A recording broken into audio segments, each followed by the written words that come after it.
Gerak pada tumbuhan pertama yang akan diamati yaitu gerak niktinasti. Niktinasti adalah gerakan tumbuhan yang terjadi karena adanya rangsangan dari intensitas cahaya. Gerakan ini biasanya terjadi pada daun atau bunga. Sekarang saya akan mengamati gerak niktinasti. Niktinasti ini saya buat dua perlakuan, yaitu untuk perlakuan A saya letakkan pada putri malu yang terkena cahaya matahari secara langsung. Sedangkan untuk perlakuan B, putri malu akan kita tutup dengan kotak hitam. Baiklah, untuk melihat hasil percobaan kita akan menunggu selama 30 menit. Menunggu selama 30 menit, kita akan melihat reaksi yang terjadi pada putri malu. Reaksi pada perlakuan A yaitu terlihat bahwa daun putri malu tetap terbuka dan terlihat segar. Sedangkan pada reaksi perlakuan B, bahwa putri malu tertutup karena tidak ada rangsangan cahaya. Hal ini terjadi karena adanya sel-sel pulvinus pada daun putri malu yaitu untuk mengatur tekanan air pada daun putri malu. Tekanan air ini ketika daun putri malu tersebut terkena cahaya secara langsung, tekanan akan meningkat. Maka hasilnya daun tetap terbuka. Untuk daun putri malu yang tidak terkena cahaya matahari secara langsung, tekanan air tersebut menurun. Hal tersebut yang menyebabkan putri malu menguncup. Nah, kesimpulannya untuk gerak niktinasti yang pada tumbuh putri malu ini yaitu jika terkena cahaya matahari secara langsung dia akan tetap terbuka, tetapi jika tidak terkena cahaya matahari secara langsung dia akan tertutup karena ada sel-sel khusus yang disebut dengan pulvinus.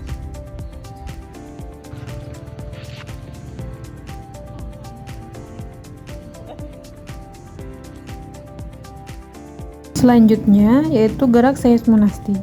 Seismonasti adalah gerak tumbuhan yang terjadi sebagai respon terhadap rangsangan mekanik berupa getaran atau sentuhan.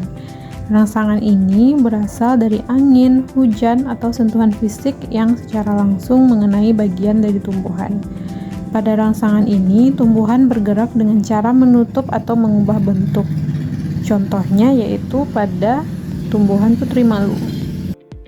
Sekarang kita akan melakukan pengamatan gerak seismonasti pada tumbuhan putri malu.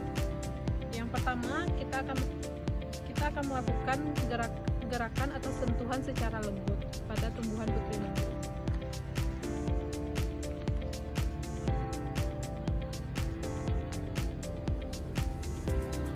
Terlihat bahwa tumbuhan tersebut tertutup dengan sangat lambat.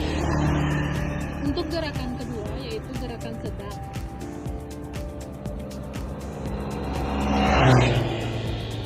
Terlihat gerakan pada daun putri malu yaitu lebih cepat dibandingkan dengan gerakan yang disentuh secara halus. Selanjutnya yaitu gerakan secara cepat. Gerakan secara cepat terlihat bahwa daun putri malu tersebut tertutup secara cepat dibandingkan dua sentuhan atau gerakan yang dilakukan sebelumnya. Artinya daun putri malu bereaksi pada sentuhan secara cepat. Dilihat dari tiga reaksi tersebut, jika disentuh secara lembut maka dia akan menutup secara lambat, tapi jika disentuh dengan sedang dia akan tetap tertutup namun agak cepat dibandingkan dengan sentuhan secara halus. Dan untuk gerakan cepat dia akan tertutup langsung dengan cepat. Selanjutnya yaitu gerak geotropisme, yaitu gerak tumbuhan yang dipengaruhi oleh gaya gravitasi bumi. Kali ini kita akan melihat gerak geotropisme pada tumbuhan kacang merah. Baiklah, untuk hal yang pertama yang akan kita lakukan untuk menentukan gerak geotropisme pada tumbuhan kacang merah ini, kita perlu menyiapkan terlebih dahulu alat-alat yang kita gunakan. Yang pertama yaitu ada kacang merah yang sudah kita rendam semalaman. Selanjutnya yaitu ada media tempat untuk ditanamnya kacang merah, yaitu terdiri dari dua pot gelas yang sudah diisi dengan tanah. Selanjutnya itu ada air. Nah, ke dalam masing-masing pot yang sudah kita sediakan, kita masukkan kacang merah yang sudah direndam sebanyak 3 biji, 3 butir kacang merah yang akan dimasukkan ke dalam setiap pot.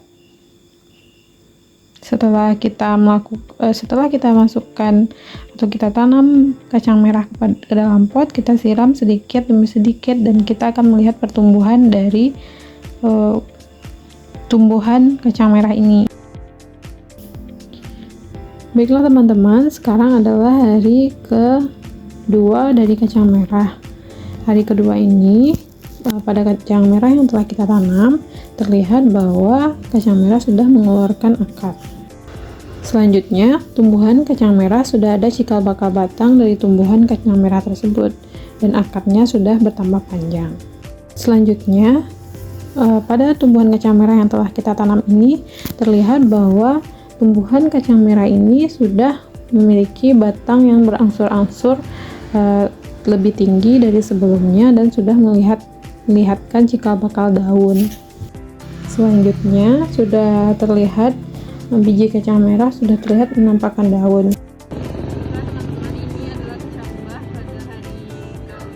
Jadi kecambah itu telah kita pindahkan ke dalam pot. Ini kecambah dengan posisi A dan ini adalah kecambah dengan posisi B. Nah, untuk melihat reaksinya bagaimana, kita akan melihat beberapa hari ke depan apakah akan terjadi perubahan atau gaya yang dirasakan cahaya.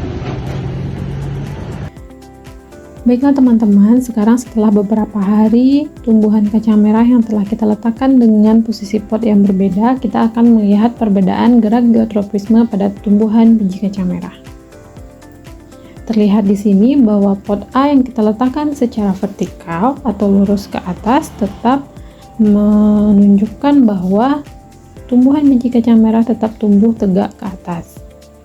Sedangkan pada pot B yang kita letakkan dengan posisi horizontal, tumbuhan biji kacang merah menunjukkan gerak tumbuhannya berlawanan arah dengan arah gaya gravitasi bumi atau ke atas. Nah, batang tumbuhan kacang merah tumbuh ke atas menjauhi tanah dan tunas tumbuhan kacang merah tumbuh ke arah cahaya.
Jadi kesimpulannya yaitu pada tumbuhan biji kacang merah ini batang menunjukkan gerak geotropisme negatif, di mana tumbuh ke atas melawan arah gravitasi untuk memperoleh cahaya matahari yang dibutuhkan dalam proses fotosintesis, dan batang tumbuh ke atas agar tumbuhan dapat bertahan dan tumbuh secara optimal.